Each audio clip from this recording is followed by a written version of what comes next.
خالد ابن الولید، جو کہ خالد بن ولید یا سیف اللہ کہلاتے ہیں کے نام سے بھی مشہور ہیں، اسلام کی ابتدائی تاریخ میں ایک مشہور فوجی کمانڈر اور نبی محمد صلی اللہ علیہ وآلہ وسلم کے ساتھی تھے۔ ان کی زندگی اور عسکری کامیابی اسلامی تاریخ میں واضح طور پر مانی جاتی ہے۔ ان کی جنگی قابلیت، مہارت اور ملٹری اسٹریٹجی نے اسلامی دنیا کے لیے نئی زمینوں کے راستے کھول دیے۔ کبھی رومن امپائر کو دھول جٹائی تو کبھی پرشین امپائر کو۔ آج ہم بات کرنے والے ہیں اسی جنگی کمانڈر حضرت خالد بن ولید رضی اللہ تعالیٰ عنہ کی۔ خالد ابن الولید مکہ میں 592 عیسوی کے آس پاس پیدا ہوئے تھے اور انہوں نے بنو معظم قبیلے میں آنکھ کھولی، جو قریش قبیلے کی اہم حصہ تھا۔ وہ ایک مقبول اور احترام کیے جانے والے خاندان سے تعلق رکھتے تھے۔ اسلام قبول کرنے سے پہلے انہیں ایک خوفناک سپاہی کے طور پر جانا جاتا تھا، جنہوں نے اپنی شاندار جنگ کی صلاحیتوں کی وجہ سے سیف اللہ یعنی اللہ کی تلوار کا لقب حاصل کیا۔ حضرت خالد بن ولید رضی اللہ تعالیٰ عنہ نے شروع میں اسلام کے پیغام کے خلاف تھے اور جنگ احد اور غزوہ بدر میں مسلمانوں کے خلاف جنگ لڑی، لیکن انہوں نے آخر 627 عیسوی میں اسلام قبول کیا، جب انہوں نے مسلمانوں کی قوت اور نبی محمد صلی اللہ علیہ وآلہ وسلم کی شناخت دیکھی۔ دوستو، غزوہ خندق کی بات کریں تو حضرت خالد بن ولید کے اسلام قبول کرنے کے بعد یہ ان کی پہلی جنگ تھی۔ جب قریش کی قیادت میں بنا ہوا اتحاد مدینہ پہنچا تو انہیں حیرانی ہوئی کہ شہر کے ارد گرد خندق کھودی گئی تھی۔ اتحادی فوجیں، جن میں قریش کے سپاہی اور ساتھی شامل تھے، خندق کو آسانی سے نہیں پار کر سکے۔ خالد بن ولید اور مسلمان اپنی استقامت اور اتحاد کے ساتھ دشمن کی کئی کوششوں کو ناکام کرتے گئے۔ خندق کو پار کر کے شہر پر حملہ کرنے کے لیے خندق کی جنگ لمبے عرصے تک مزاحمت میں تبدیل ہو گئی، جو کہ کئی ہفتوں تک جاری رہی۔ مسلمانوں نے سخت موسم اور ضرورت کے سامان کی کمی کا سامنا کیا، لیکن ان کا عزم و ایمان کسی قدر بھی کم نہ ہوا۔ خالد ابن الولید ایک ماہر فوجی منصوبہ ساز کمانڈر تھے اور مدینہ کی تیاری اور حفاظت میں ان کی مہارت کو بہت اہمیت دی گئی۔ نبی محمد صلی اللہ علیہ وسلم نے انہیں حکم دیا کہ خندق کے شمالی حصے یعنی نارتھ سائڈ کی حفاظت سنبھال لیں۔ خالد دیگر مسلمان سپہ سالاروں کے ساتھ خندق کی کھندائی اور فوجیوں کی ترتیب کا نگران تھے۔ انہوں نے یقینی بنایا کہ خندق اتنا گہرا اور چوڑا ہو کہ دشمن اسے آسانی سے پار نہ کر پائے۔ ان کی حفاظتی ٹیکنیک سے ایک بااثر ڈیفنس بنا دیا گیا۔ دوستو، حضرت خالد بن ولید نے حضرت محمد صلی اللہ علیہ وسلم کی کمان میں یہ صرف ایک ہی جنگ لڑی۔ اس کے بعد انہوں نے خلیفہ حضرت ابو بکر صدیق رضی اللہ تعالیٰ عنہ کے دور حکومت میں عراق کو فتح کیا۔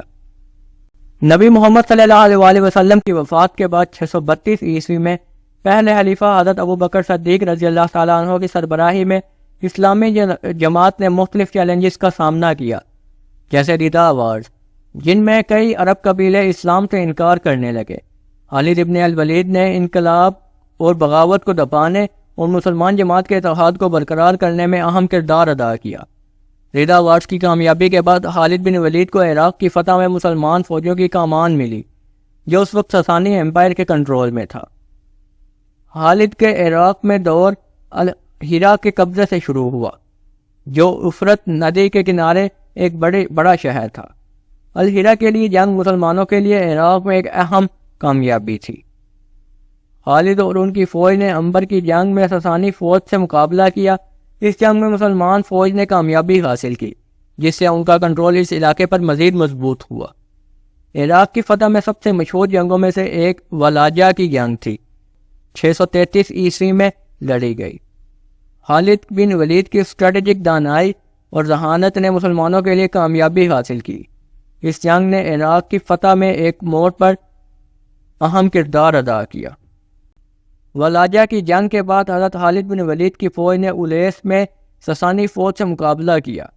پھر سے حضرت خالد بن ولید کی تجویزاتی استقامت نے مسلمانوں کو لیے کامیابی حاصل کی، جو کہ اس علاقے پر ساسانی کنٹرول کو اور کمزور کر دیا گیا اور مسلمانوں کا اثر و رسوخ بڑھ گیا۔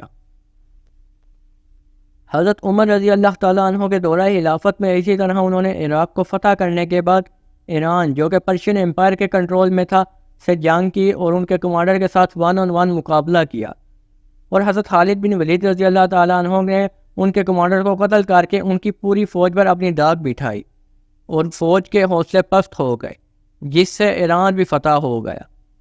جس کے بعد انہوں نے شام فتح کیا اور ان کی بہت سی فتوحات ہیں جس میں بیت المقدس کی فتح بھی شامل ہے۔ یروشلم کی فتح 637 عیسوی میں ارلی اسلامک ترقی کے دوران ہوئی اور خالد ابن الولید نے اس اہم واقعے میں بہت بڑا کردار ادا کیا۔ 637 عیسوی تک اسلامی خلافت میں خلیفہ حضرت عمر بن الخطاب تھے۔ مختلف علاقوں میں اپنی سرحد کو پھیلا چکی تھی، جیسا کہ لیونٹ۔ یروشلم اس علاقے میں ایک اہم شہر تھا اور یہ مسلمان فوج کے لیے ایک اہم مقصد بھی تھا۔ خالد ابن الولید، جنہیں ان کی فوجداری سے صلاحیتوں اور اسٹریٹجک دانائی کے لیے جانا جاتا تھا، کو مسلمان فوج کی رسائی کے کام دیا گیا۔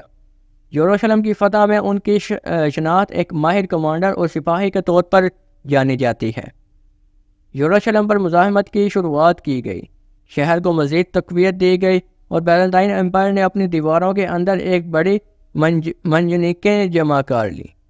مزاحمت کئی مہینوں تک جاری رہی۔ مزاحمت کے دوران خالد نے شہر کی حفاظت کو کمزور کرنے کے لیے مختلف طریقے استعمال کیے۔ انہوں نے مزاحمت کے اسباب سے فوجداری انجن، کٹاپلٹس اور دوسرے مزاحمت کے ہتھیار استعمال کیے۔ مسلمان فوج نے مزاحمت کی مشکلات کو ہمت اور صبر سے برداشت کیا۔ جب مزاحمت جاری رہی تو مسلمان فوج کے کمانڈرز اور یروشلم کے مدافعین کے درمیان گفتگو ہوئی۔ آخر سرنڈر کے معاہدے پر متفق ہوئے، جن میں شہر کے باشندوں کی حفاظت اور نصرانیوں کے لیے مذہبی آزادی شامل تھی۔ یروشلم کی استصلاحات نے شہر کو مسلمان حکومت میں امن سے تبدیل ہونے کی پہلی بڑی تصویر پیش کی۔ خالد ابن الولید کی یروشلم کی فتح میں کردار کو اسلامی تاریخ میں یاد کیا جاتا ہے اور استصلاحات کی امن سے تبدیلی ہونے والی شہر دکھائی جاتی ہے۔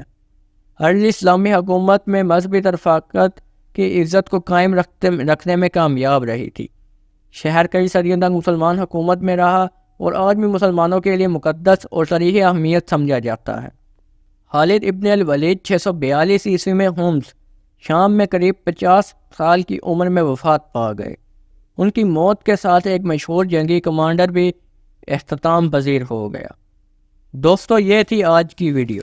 اگر آپ کو یہ ویڈیو اچھی لگے تو ویڈیو کو لائک اور چینل کو سبسکرائب کر دیں۔ Thank you.